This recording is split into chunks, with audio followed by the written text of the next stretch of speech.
At this point in our study of second wave civilizations, we have already looked at ancient Greece, Persia, and Rome, and we have talked a good deal about their location, their political systems, their social systems, their communication routes, and just generally their culture and their art and architecture. What we have left to discuss are the societies of Macedonia, China, and India in the second wave.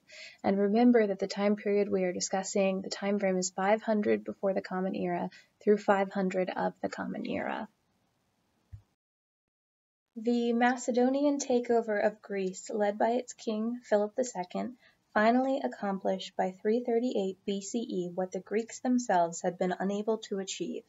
It accomplished the political unification of Greece, but at the cost of much of the prized independence of its various city-states. It also set in motion a second round in the collision of Greece and Persia, as Philip's son, Alexander, prepared to lead a massive Greek expedition against the Persian Empire. Such a project appealed to those who sought vengeance for the earlier Persian assault on Greece, but it also served to unify the fractious Greeks in a war against their own common enemy. The story of this 10-year expedition, accomplished while Alexander was still in his 20s, has become the stuff of legend.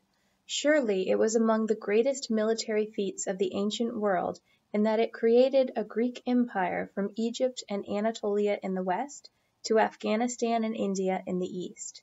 In the process, the great Persian Empire was thoroughly defeated, its capital, Persepolis, was looted and burned, and Alexander was hailed as the King of Asia.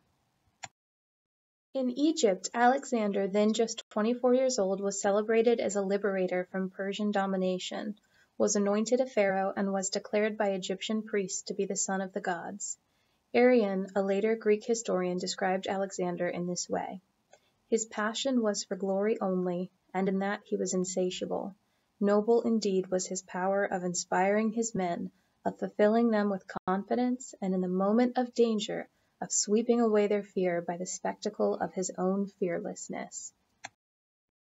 Alexander died in 323 BCE without returning to Greece, and his empire was soon divided into 3 kingdoms, ruled by leading Macedonian generals. From the viewpoint of world history, the chief significance of Alexander's amazing conquests lay in the widespread dissemination of Greek culture during what historians have come to know as the Hellenistic era. Elements of Greek culture generated in a small and remote Mediterranean peninsula now penetrated the lands of the first civilizations, including Egypt, Mesopotamia, and India, resulting in one of the great cultural encounters of the ancient world. The major avenue for the spread of Greek culture lay in the many cities that Alexander and later Hellenistic rulers established throughout the empire. Complete with Greek monuments, sculptures, theaters, markets, councils, and assemblies, these cities attracted many thousands of Greek settlers, serving as state officials, soldiers, or traders.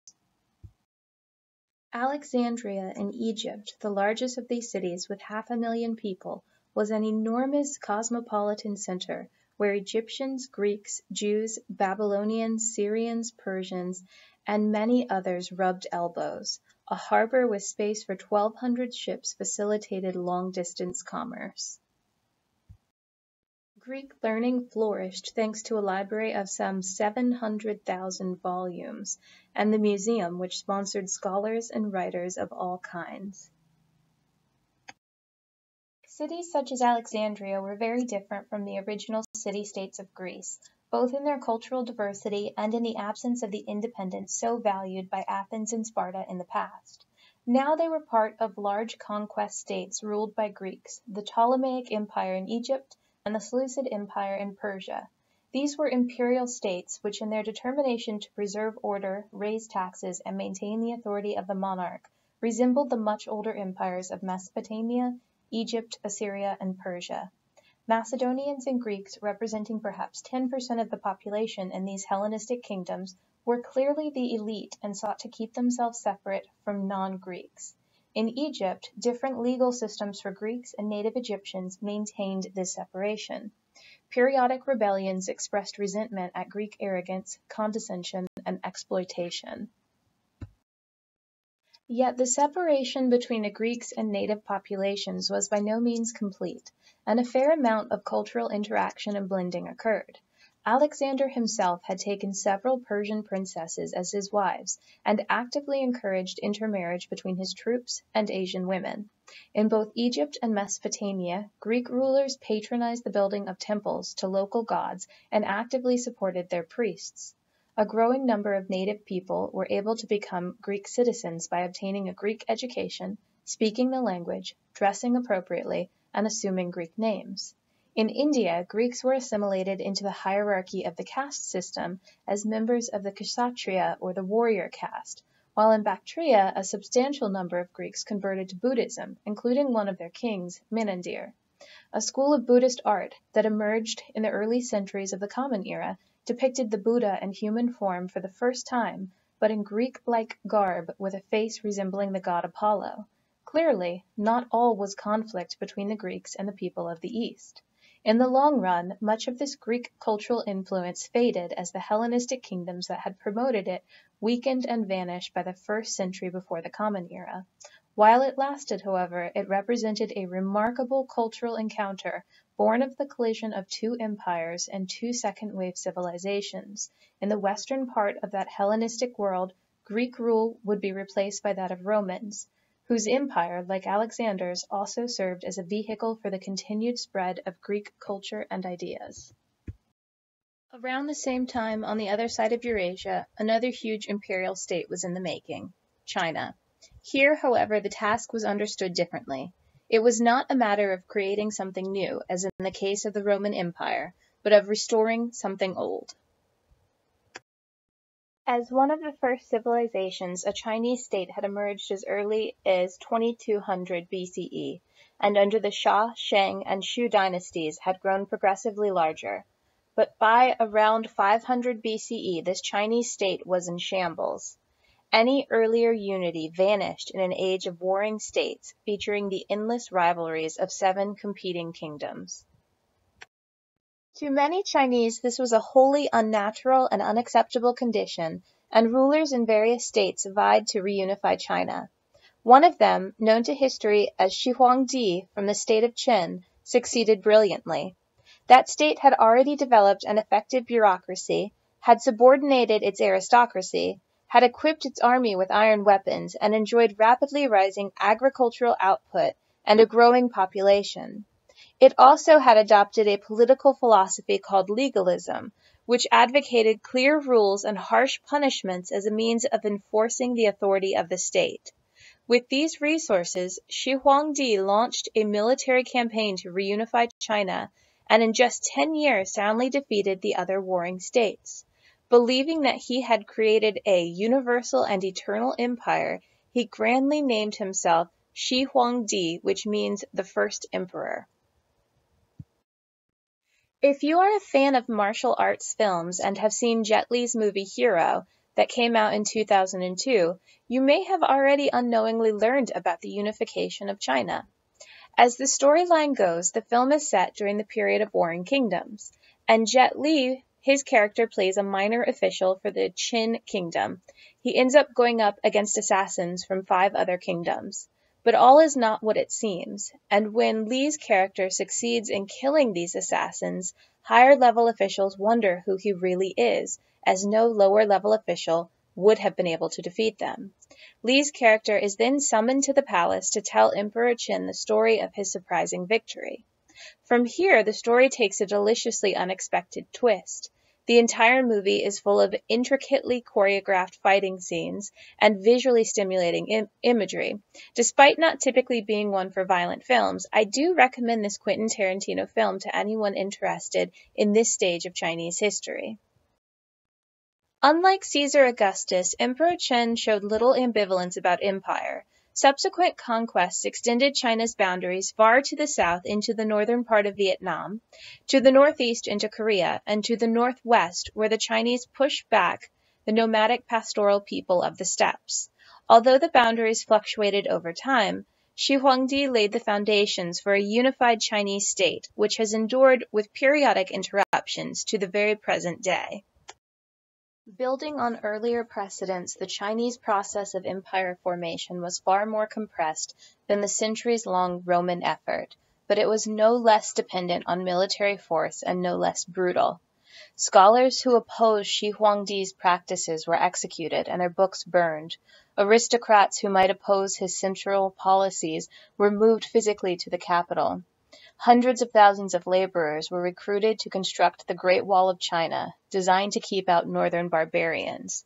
Every family was required to send male workers to work on this wall, and laborers were treated poorly. Many starved or even froze to death working in the brutal winter climate without adequate clothing. People died from sheer exhaustion and from unsafe conditions. It has been estimated that somewhere in the range of 4 to 6 million Chinese died as part of the building of the wall. This is over the multiple centuries it took to build. Those who died while constructing the wall were simply covered over, and their bones still remain as a part of the wall. If ever there was a haunted place, this surely would be one. Despite the harsh philosophy of legalism, there were also many positive changes that came during the Qin dynasty. As well as bringing in unified systems for weights, measures, and roads, he imposed a single set of Chinese characters for writing. The standardization of weights was important because taxes were collected in goods rather than in money. His transport reforms enabled the creation of a network of roads with a standard length of axle, allowing the transport of goods over long distances. Deep ruts in the road created by carts allowed only the carts with a matching axle length to travel easily. The new roads had 3 lanes. The central one was reserved solely for imperial use, allowing for a strengthened central bureaucracy throughout the empire. Other major construction projects included his capital city, his mausoleum, and a network of canals and irrigation systems. Control of water supply enabled agricultural production to increase, providing food for the burgeoning empire. Located at the northern foot of Lishan Mountain, this mausoleum is the tomb of Emperor Shihuangdi. Begun in 246 BCE, the grave mound survives to a height of 51.3 meters within a rectangular double-walled enclosure oriented north to south. Nearly 200 accompanying pits contain thousands of life-size terracotta soldiers, terracotta horses, and bronze chariots and weapons. Each of these unique soldiers were said to guard the emperor in the afterlife. The inner burial tomb has not yet been excavated due to primary source documents saying that the chamber may in fact be booby-trapped, and also the river of mercury running through makes it unsafe for excavation at this time. There is a total of over 600 sites within the property area of just over 56 square kilometers. According to one ancient historian, workers from every province of the empire toiled unceasingly until the death of the emperor in 210 BCE in order to construct a subterranean city with a gigantic mound. As the tomb of the first emperor who unified the country, it is the largest in Chinese history, with a unique standard and layout and a large number of exquisite funeral objects.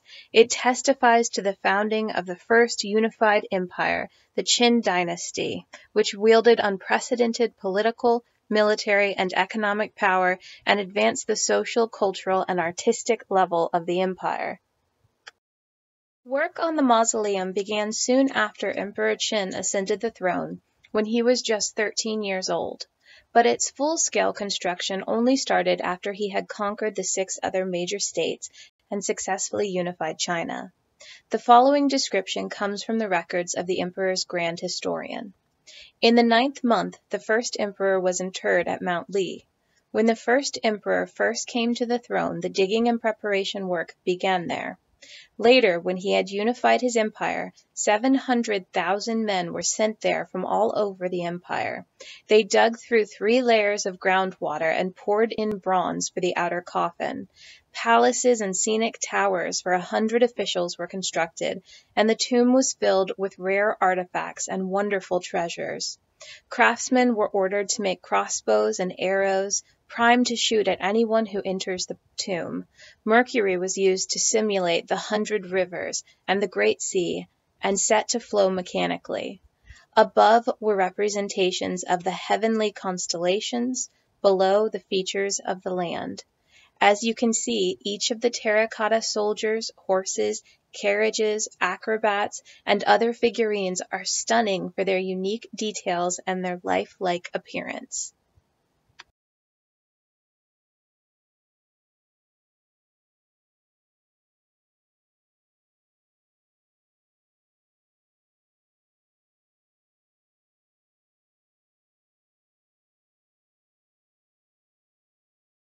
The tomb was actually discovered in 1974 when a group of farmers digging wells nearby stumbled upon one of the most shocking archaeological discoveries, some would argue of all time.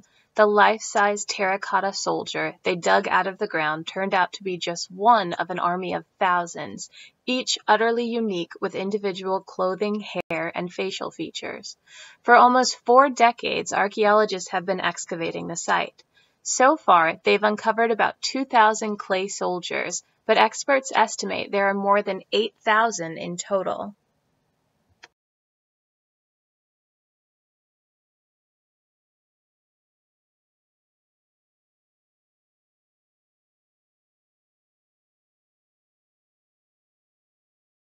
With such an amazing find, it must be difficult for archaeologists not to want to open the inner tomb of the mausoleum. Ancient writing says the emperor created an entire underground kingdom and palace, complete with a ceiling mimicking the night sky, set with pearls as stars. Pits full of terracotta concubines have never been discovered, though experts predict they exist somewhere in the complex. In fact, the emperor ordered that upon his death all of his concubines and all of the craftsmen who helped build this architectural wonder were to be sealed into the tomb while still alive. And Qin Shihuangdi's tomb is also thought to be encircled with rivers of liquid mercury, which the ancient Chinese believed would bestow immortality. It is ironic because this is probably how he died. He took mercury pills daily, believing that they would cause him to live forever, and yet they killed him at the young age of 39. The mode of mercury also presents another reason why archaeologists are loath to explore the tomb just yet. Doing so would likely be very dangerous according to the soil samples around the tomb, which indicate extremely high levels of mercury contamination. In the end, scientists and historians must always weigh their desire to know more with the damage such inquiry would cause. One last positive aspect of the Qin dynasty are changes to both the social and political systems. The emperor moved the country away from a slave system to a feudal system. He disbanded the many militia that had been the means of maintaining the earlier state of incessant warfare. Another key reform was the division of government into 3 separate functions: the administration, the military, and those who supervised the administration. Supervisors' functions included the appointment of officials and the keeping of records. They checked that the administration carried out the orders it was given. This division made the empire less likely to break apart, as no one person held both the administrative and military power needed to rival the emperor. An administrator was appointed directly by the emperor from a different area, so he would have no loyal local power base to exploit. In later years, the Sui dynasty would build upon this to create the rule of avoidance, which prohibited local officials from serving in their places of origin, so that family and friends would not influence them. Terms of service were for only 3 or 4 years, and parents and sons over 15 could not accompany officials. Each prefecture sent delegates to an annual court assembly as well. Politics in the ancient world were full of tales of intrigues, scandals, and great tragedies, just as they are today. The Qin dynasty was effectively a one-man dynasty lasting only 25 years, as his successor failed to keep the country united. Emperor Shihuangdi's chief minister, Li Si, who was an architect of many of the reforms during his reign, tried to cling to power by controlling the succession after his death. The crown prince, Emperor Qin's son, who had voiced dissent over some of the reforms, was tricked into committing suicide. Li Si brought a forged order claiming it was from the prince's father. So it was actually Emperor Shihuangdi's second son who reigned under the title Second Emperor. A weak and dissolute man, his rule lasted just 3 years, and he gave power to his chief eunuch, Zhao Gao, who turned the capital into a bloodbath, with Li Si among his many victims. The people had had enough of enforced slave labor, crippling taxation, and brutal treatment, and so the centralized system of control broke down. The reaction to the dissent was just to act with even greater brutality. Zhao Gao seized power and forced the second emperor to commit suicide as well in 207 BCE, supplanting him with the emperor's young nephew, but by then it was too late, as the Qin Empire had already fallen. Among the classical civilizations of Eurasia, empire loomed large in Persian, Mediterranean, and Chinese history, but it played a much less prominent role in India. In the Indus River Valley flourished the largest of the first-wave civilizations, embodied in exquisitely planned cities such as Harappa, but with little evidence of any central political authority. The demise of this early civilization by 1500 BCE was followed over the next 1,000 years by the creation of a new civilization based farther east along the Ganges River on India's northern plain. That process has occasioned considerable scholarly debate, which has focused on the role of the Aryans, a pastoral Indo-European people long thought to have invaded and destroyed the Indus Valley civilization in the first wave, and created the new one in the second wave along the Ganges River. More recent research has called this view into question. Did the Aryans invade suddenly, or did they migrate slowly into the Indus River Valley civilization? Or were they already there as a part of the Indus Valley population? Was the new civilization largely the work of Aryans, or did it evolve gradually from the Indus Valley culture? About all of this, scholars have yet to reach an agreement. However it occurred, by 600 BCE, what would become the classic civilization of South Asia had begun to take shape across northern India. Politically, that civilization emerged as a fragmented collection of towns and cities, some small republics governed by public assemblies, and a number of regional states ruled by kings.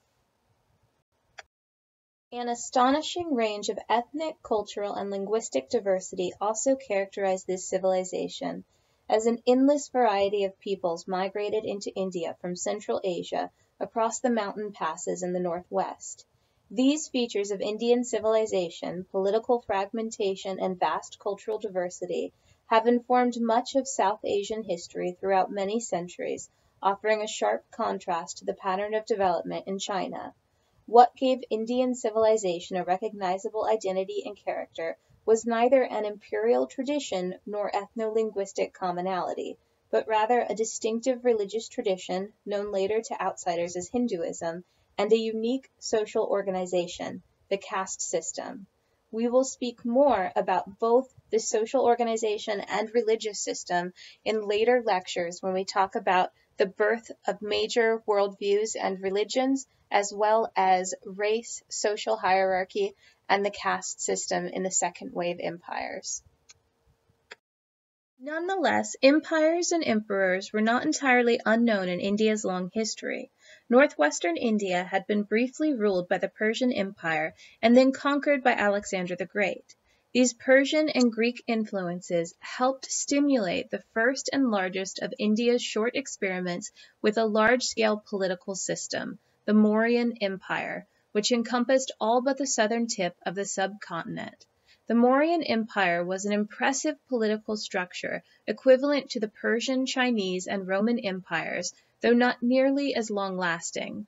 With a population of perhaps 50 million, the Mauryan Empire boasted a large military force, reported to include 600,000 infantry soldiers, 30,000 cavalry, 8,000 chariots, and 9,000 elephants. A civilian bureaucracy featured various ministries and a large contingent of spies to provide the rulers with local information.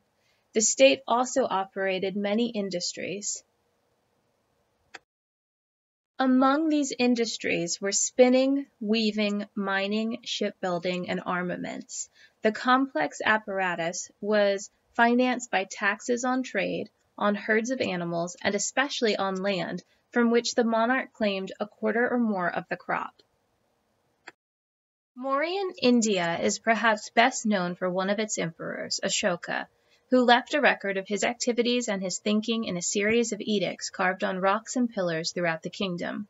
Ashoka's reign began in a familiar fashion, ruthless consolidation of his own power and vigorous expansion of the state's frontiers. A particularly bloody battle against the state of Kalinga marked a turning point in Ashoka's reign. Apparently repulsed by the destruction, Ashoka converted to Buddhism and turned his attention to more peaceful ways of governing his huge empire. His carved edicts outlined a philosophy of nonviolence and of toleration for the many sects of the immensely varied religious culture of India. Referring to all Indians as my children, he urged the advancements of all sects and promised to work for every kind of happiness in this world and in the next. In pursuit of this philosophy, Ashoka abandoned his much-beloved royal hunts, ended animal sacrifices in the capital, eliminated most meat from the royal menu, and was particularly generous in his support of Buddhist monasteries, as well as stupas which housed relics of major Buddhist figures. In addition, he ordered the digging of wells, the planting of shade trees, and the building of rest stops along the empire's major highways, all of which served to integrate the kingdom's economy. But he did not completely abandon the prerogatives of a ruler, for the edicts reminded people that he retained the power to punish wrongdoing, and the death penalty remained intact. Nonetheless, Ashoka's reign certainly had a different tone than that of Qin Shihuangdi or of Alexander the Great, who, according to legend, wept because he had no more worlds to conquer. Of course, Ashoka's policies were good politics as well as good morality. They were an effort to develop an inclusive and integrative moral code for an extremely diverse realm. Despite their good intentions, these policies ultimately were not very successful. Shortly after Ashoka's death, the Mauryan Empire broke apart into a more common Indian pattern of competing regional states that rose and fell with some regularity. Several other short-lived imperial experiments, such as the Gupta Empire, also marked India's history, but none lasted long. India's political history thus resembled that of Western Europe after the collapse of the Roman Empire far more than that of China or Persia. Neither imperial nor regional states commanded the kind of loyalty or exercised the degree of influence that they did in other classical civilizations. India's unparalleled cultural diversity surely was one reason, as was the frequency of invasions from Central Asia, which repeatedly smashed states that might have provided the nucleus for an all-Indian empire. Finally, India's social structure, embodied in a caste system linked to occupational groups, made for intensely local loyalties at the expense of wider identities. Nonetheless, a frequently vibrant economy fostered a lively internal commerce and made India the focal point of an extensive network of trade in the Indian Ocean basin, which we will study in a later lecture. In particular, its cotton textile industry long supplied cloth throughout the Afro-Eurasian world. Strong guilds of merchants and artisans provided political leadership in major towns and cities, and their wealth patronized lavish temples, public buildings, and religious festivals. Great creativity in religious matters generated Hindu and Buddhist traditions that later penetrated much of Asia. Indian mathematics and science were also impressive, as second-wave Indian astronomers realized the Earth was round and also understood the heliocentric universe in which the Earth and all other planets circled around the Sun. Mathematicians utilized the Pythagorean triple a squared plus b squared equals c squared before Pythagoras ever invented his theorem. They developed the 16 math sutras that allowed one to solve difficult mathematical problems orally from memory. India also had the oldest known medical system in the world, dating all the way back to 6000 BCE. Ideas about disease and ailments, their symptoms, and how to cure them were surprisingly accurate. Emphasis was placed on herbs and plants, and they were the first people to have hospitals and to perform surgeries. Finally, they understood the importance of the mind-body connection through the practice of yoga to strengthen health. Clearly, the lack of imperial unity did not prevent the evolution of enduring civilization in India in the second wave. The classical empires have long ago passed into history, but we have kept them alive in memory, for they have proven useful even in the 20th and early 21st centuries. Those empires have provided legitimacy for contemporary states, inspiration for new imperial ventures, and abundant warnings and cautions for those seeking to criticize more recent empires.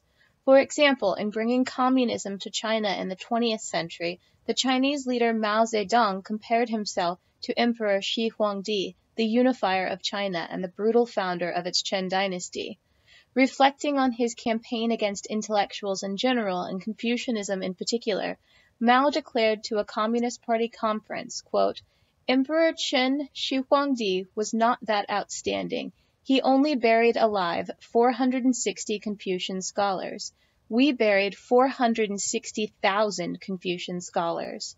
To the charge of being like Emperor Qin, of being a dictator, we plead guilty." In contrast, modern-day Indians who have sought to present their country as a model of cultural tolerance and nonviolence have been quick to link themselves to Ashoka and his policies of inclusiveness. When the country became independent from British colonial rule in 1947, India soon placed an image of Ashoka's pillar on the new nation's currency. In the West, it has been the Roman Empire that has provided a template for thinking about political life. Many in Great Britain celebrated their own global empire as a modern version of the Roman Empire. In the early 20th century, African students in a mission school in British-ruled Kenya were asked on a history exam to list the benefits that Roman occupation brought to Britain. The implication was obvious. If the British had been civilized by Roman rule, then surely Africans would benefit from falling under the control of the superior British. Likewise, to the Italian fascist dictator Benito Mussolini, his country's territorial expansion during the 1930s and World War II represented the creation of a new Roman Empire. Most recently, of course, America's dominant role in the world has prompted the question, are Americans the new Romans? Historians frequently cringe as politicians and students use and perhaps misuse historical analogies to make their case for particular points of view in the present. But we have little else to go on except history in making our way through the complexities of contemporary life, and historians themselves seldom agree on the lessons of the past. Lively debate about the continuing relevance of classical empires shows that although the past may be gone, it surely is not dead.